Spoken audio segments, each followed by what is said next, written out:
എല്ലാവർക്കും നമസ്കാരം.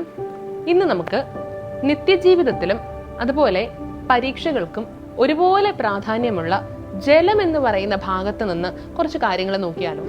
ജലം എന്ന് കേൾക്കുമ്പോൾ നമ്മുടെ മനസ്സിലെല്ലാം ആദ്യം വരുന്ന ഒരു പോയിന്റ് ആണ് യൂണിവേഴ്സൽ സോൾവെന്റ്, അല്ലെ? അതായത് സാർവിക ലായകം. എന്തുകൊണ്ടാണ് ജലത്തെ യൂണിവേഴ്സൽ സോൾവെന്റ് അല്ലെങ്കിൽ സാർവിക ലായകം എന്ന് വിളിക്കുന്നതെന്ന് ചോദിച്ചാൽ, ഭൂമിയിലുള്ള ഒട്ടുമിക്ക വസ്തുക്കളെയും ലയിപ്പിക്കാനുള്ള കഴിവ് ജലത്തിനുണ്ട്. അതുകൊണ്ടാണ് ജലം സാർവിക ലായകം എന്ന പേരിൽ അറിയപ്പെടുന്നത്. ഇനി ഈ പദാർത്ഥത്തിന് ഖരാവസ്ഥയിൽ ഐസായിട്ടും ദ്രാവകാവസ്ഥയിൽ ജലമായിട്ടും വാതകാവസ്ഥയിൽ നീരാവിയായിട്ടും കാണപ്പെടാനുള്ള കഴിവുണ്ട്. ഈ മൂന്നവസ്ഥകളിലും ഇതിനകത്ത് H2O തന്നെയാണ് കാണപ്പെടുന്നത്, അല്ലേ? 2:1 എന്ന അനുപാതത്തിൽ ഹൈഡ്രജനും ഓക്സിജനും സംയോജിച്ചാണ് എന്തുണ്ടാകുന്നത്? ജലമുണ്ടാകുന്നത് എന്ന് നിങ്ങൾക്ക് എല്ലാവർക്കും അറിയാം. ജലത്തിന് ഒഴുകാനുള്ള കഴിവുണ്ട്. ഇനി പരമാവധി താപത്തെ വഹിക്കാനുള്ള കഴിവുണ്ട്. താപധാരിത കൂടിയ പദാർത്ഥമാണ് ജലം എന്ന് പറയുന്നതിൽ തെറ്റില്ല. അതും നിങ്ങൾക്കറിയാവുന്ന കാര്യം. ഇനി ജലത്തിന് നിശ്ചിത ആകൃതി ഉണ്ടോ എന്ന് ചോദിച്ചാൽ ഇല്ല.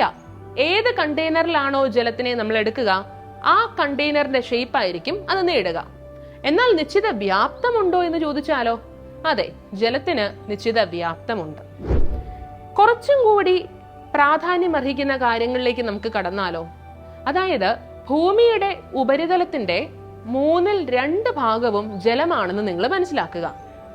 ഈ ജലത്തിന്റെ തന്നെ 96.5% ലവണജലമാണ്, അതായത് സമുദ്രജലമാണ്, കുടിക്കാൻ യോഗ്യമല്ല എന്നർത്ഥം.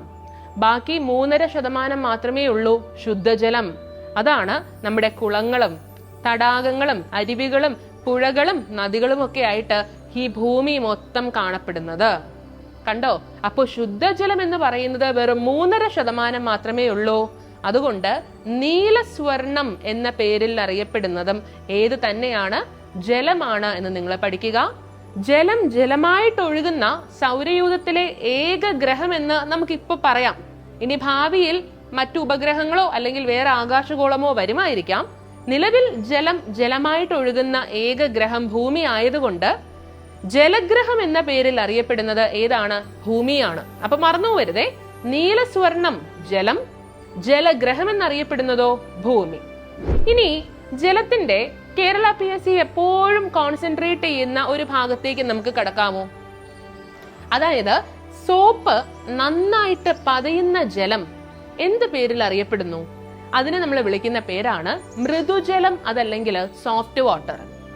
എന്നാൽ സോപ്പ് ഒട്ടും തന്നെ പതയുണ്ടാക്കിയില്ലെങ്കിലോ അതിനെ കഠിനജലം അഥവാ ഹാർഡ് വാട്ടർ എന്ന് വിളിക്കും.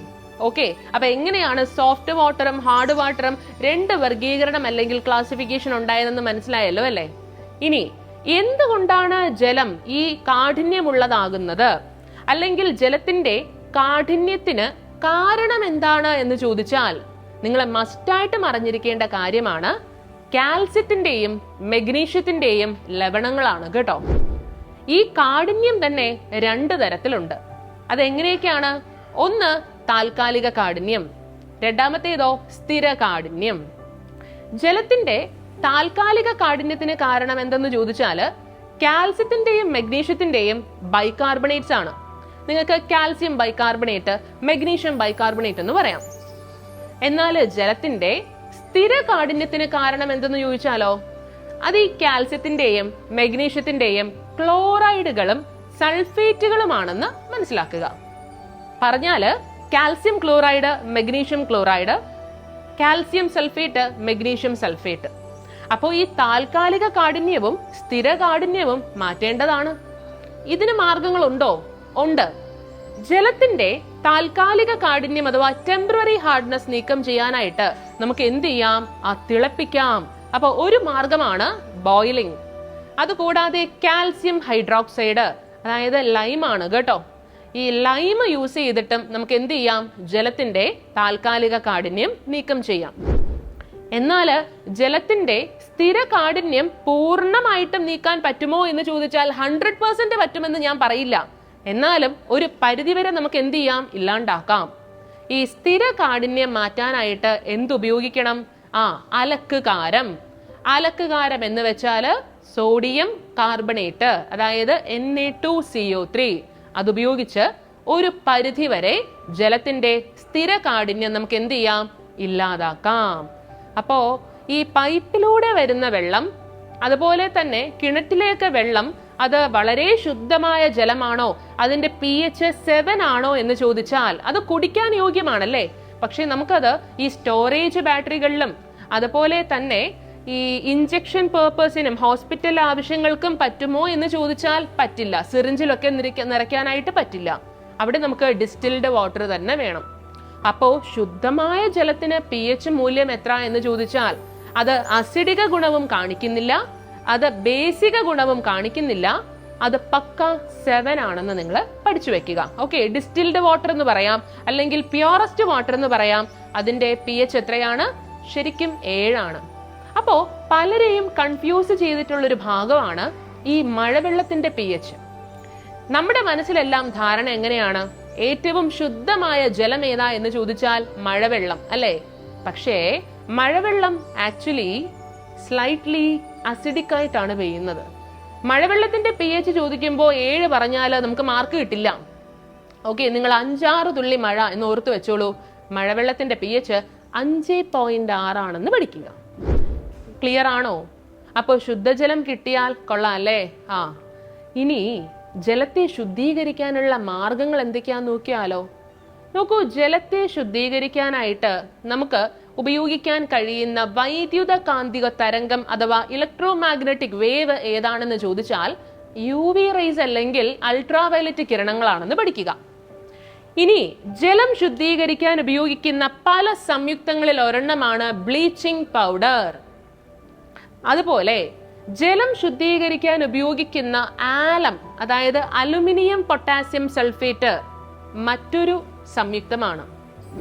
ഇനി പൊട്ടാസ്യം പെർമാംഗനേറ്റ് അഥവാ KMnO4, അതും എന്ത് ചെയ്യാം? ജലം ശുദ്ധീകരിക്കാനായിട്ട് ഉപയോഗിക്കാം. അപ്പോ ജലം ശുദ്ധീകരിക്കാൻ ഉപയോഗിക്കുന്ന സംയുക്തങ്ങൾ ചോദിക്കുമ്പോ ആലം പറയാം, പൊട്ടാസ്യം പെർമാംഗനേറ്റ് പറയാം, ബ്ലീച്ചിങ് പൗഡർ പറയാം.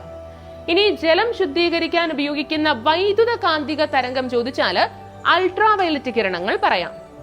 ജലശുദ്ധീകരണത്തിന് വേണ്ടി ഉപയോഗിക്കുന്ന ഓക്സിജന്റെ ഒരു അലോട്രോപ്പ് അതല്ലെങ്കിൽ രൂപാന്തരം ഏതെന്ന് ചോദിച്ചാൽ ഓസോൺ ആണെന്ന് നിങ്ങൾ പഠിച്ചു വെക്കുക. അതുപോലെ വേസ്റ്റ് വാട്ടർ ട്രീറ്റ്മെന്റ് ഇപ്പൊ കേരള PSCയുടെ സ്ഥിരം ചോദ്യമാണ് കേട്ടോ. അതായത് മലിനജലം ശുദ്ധീകരിക്കാനായിട്ട് ഉപയോഗിക്കുന്ന ഒരു മാർഗമുണ്ട്. വേസ്റ്റ് വാട്ടർ ട്രീറ്റ്മെന്റിന് ഉപയോഗിക്കുന്ന ആസിഡ് ഏതാണെന്നറിയോ? സൾഫ്യൂറിക് ആസിഡ് ആണെന്ന് നിങ്ങൾ മനസ്സിലാക്കി വെക്കുക. ഇത് ഇത്രയും കേരള PSCക്ക് ചോദിക്കുന്ന ഇമ്പോർട്ടന്റ് ആയിട്ടുള്ള ജലം ശുദ്ധീകരിക്കുന്ന മാർഗങ്ങളാണ്. ഓർത്തു വച്ചേക്കുക കേട്ടോ. അപ്പോ ജലത്തെ കുറിച്ച് പറയാൻ തുടങ്ങിയാൽ തീരില്ല. എന്നാലും ചെറിയൊരു സമയത്തിനുള്ളിൽ നമുക്ക് ഇത്രയും കാര്യങ്ങളൊക്കെ മനസ്സിലാക്കാൻ കഴിഞ്ഞു. നിങ്ങൾ നന്നായിട്ട് ഇത്രയും പോയിന്റ്സ് പഠിച്ചു വെക്കുക. കൂടുതൽ പോയിന്റ്സ് ഇതിനോടൊപ്പം ചേർത്ത് വെക്കുക. അടുത്ത സെഷനിൽ മറ്റൊരു ടോപ്പിക്കുമായിട്ട് നമുക്ക് കാണാം.